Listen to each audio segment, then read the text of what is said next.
ఇప్పుడు NMC national medical commission అన్నది అందరికీ తెలుసు. సో బయట అబ్రాడ్ ఎంబీబీఎస్ చదవాలి అంటే ఎన్ఎంసి కొన్ని రూల్స్ పెట్టిందని విన్నాం.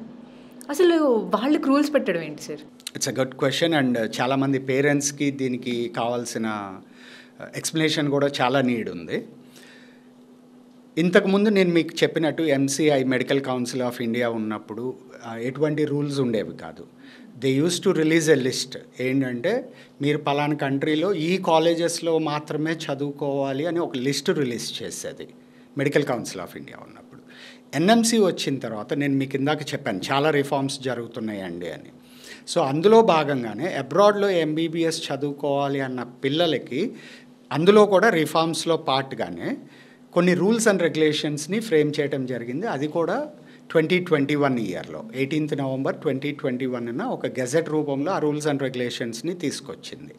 రీజన్ ఏంటంటే అబ్రాడ్లో చదువుకోవటానికి వెళ్ళేటప్పుడు అక్కడ కాలేజ్ ఇన్ఫ్రాస్ట్రక్చర్ ఎలా ఉంటుంది, ప్రాపర్గా వాళ్ళు అసలు మెడిసిన్ డిగ్రీ కోర్స్ నేర్పిస్తున్నారా లేకపోతే ఇంకో కోర్స్ ఏదన్నా నేర్పిస్తున్నారా, లైక్ నర్సింగో ఫిజిషియన్ కోర్సో నేర్పించి వెనక్కి పంపిస్తున్నారా అనే డౌట్స్ చాలామందికి ఉన్నాయి. సో ఈ డౌట్స్ ఉన్నప్పుడు మన ఇండియన్స్, ఎందుకంటే ఇండియన్ గవర్నమెంట్ రూల్ పెట్టింది అని అంటే ఇండియన్స్ కోసం పెడుతుంది. సో ఇండియన్స్ ఎవరైతే అబ్రాడ్ వెళ్ళి చదువుకోవాలి అని అనుకుంటున్నారో వీళ్ళు వెళ్ళి ప్రాపర్ ఎంబీబీఎస్ కోర్సు చదివి రావాలి అన్న ఇంటెన్షన్ తోటి ఎలాంటి కాలేజీలో చదువుకుంటే వీళ్ళు ఎంబీబీఎస్ కోర్స్ చదవగలుగుతారు అనే దానికే ఈ set of rules and guidelines ఈ గెజెట్ రూపంలో.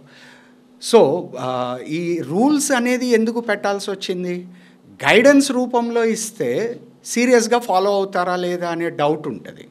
సో గైడ్లైన్స్ రూపంలో ఇవ్వకుండా రూల్స్ రూపంలో ఇచ్చేసింది. అంటే మీరు ఇది ఫాలో అయితేనే మీ డిగ్రీ ఇండియాలో చెల్లుబాటు అవుతుంది అనే ఒక కండిషన్ని అప్లై చేసేసింది. సో బయటికి వెళ్ళే పిల్లలు 99.99% ఎవరైతే ఇండియా నుంచి అబ్రాడ్ వెళ్ళి ఎంబీబీఎస్ చదువుకుంటారో వాళ్ళు మళ్ళీ తిరిగి ఇండియాలోనే డాక్టర్ అవ్వాలనుకుంటారు. ఈ 99.99% పిల్లలు అక్కడ మోసపోకుండా ఉండటం కోసంగా ప్రాపర్గా ఎంబీబీఎస్ డిగ్రీయే చదువుకొని రావాలి అన్న ఇంటెన్షన్ ఒకటి, అండ్ క్వాలిఫైడ్ డాక్టర్గా తిరిగి రావాలి అని. ఇప్పుడు మనం ఫస్ట్ స్టార్టింగ్లోనే మాట్లాడుకున్నాం, చాలామందికి ఇండస్ట్రీ రెడీ అవ్వట్లేదండి, స్కిల్ గ్యాప్స్ చాలా ఉన్నాయి అని. సో ఇక్కడ కూడా అదే అప్లై అవుతుంది. వీళ్ళు ఉట్టి డిగ్రీతోటి వెనక్కి వస్తే డాక్టర్ అవ్వలేరు. ఆ రిక్వైర్డ్ స్కిల్ సెట్స్ ఉండాలి, ఆ నాలెడ్జ్ ఉండాలి, అప్పుడే వీళ్ళు డాక్టర్ అవ్వగలుగుతారు. ఇది జరగాలి అని అంటే కరెక్ట్ యూనివర్సిటీలో లేకపోతే కాలేజ్లో వీళ్ళు అడ్మిషన్ తీసుకోకపోతే ఎట్లా పాసిబుల్ అవుతుంది?